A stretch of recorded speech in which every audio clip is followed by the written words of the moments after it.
السلام علیکم ورحمۃ اللہ۔ سوال ہے کہ اذان کا جواب کیسے دیا جائے گا اور اس کا اجر کیا ہے؟ بسم اللہ الرحمن الرحیم۔ صحیح بخاری اور صحیح مسلم میں رسول اللہ صلی اللہ علیہ وسلم کا فرمان ملتا ہے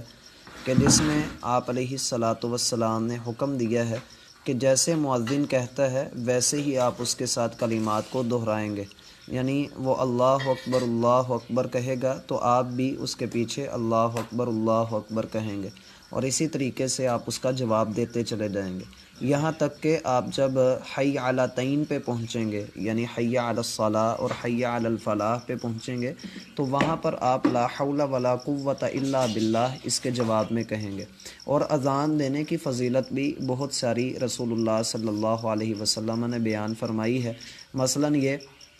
کہ ابن ماجہ میں آتا ہے کہ جب کوئی بندہ اذان دیتا ہے تو اس کی آواز جتنی دور تک جاتی ہے تو وہاں کی ساری بے جان اشیاء جتنی بھی وہ سنتی ہیں کل قیامت کے دن وہ اس کے حق میں گواہی دیں گی۔ اور ابن ماجہ ہی کی صحیح روایت ہے کہ رسول اللہ صلی اللہ علیہ وسلم نے فرمایا کہ جو بندہ 12 سال تک لگاتار اذان دے گا کل قیامت کے دن اللہ سبحانہ و تعالی اس مؤذن کی گردن کو سب سے اونچا رکھیں گے۔ تو بعض نے اس کا معنی یہ بیان کیا کہ گردن کے اونچے ہونے کا مطلب یہ ہے کہ اللہ کی سب سے زیادہ رحمت اس کے اوپر نازل کی جائے گی۔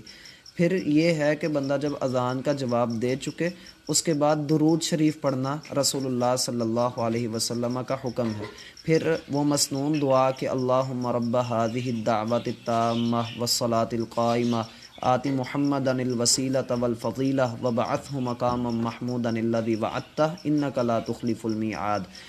کہ اے اللہ یہ جو عظیم دعوت ہے، جو مکمل دعوت ہے، جو اس دعوت کا رب ہے،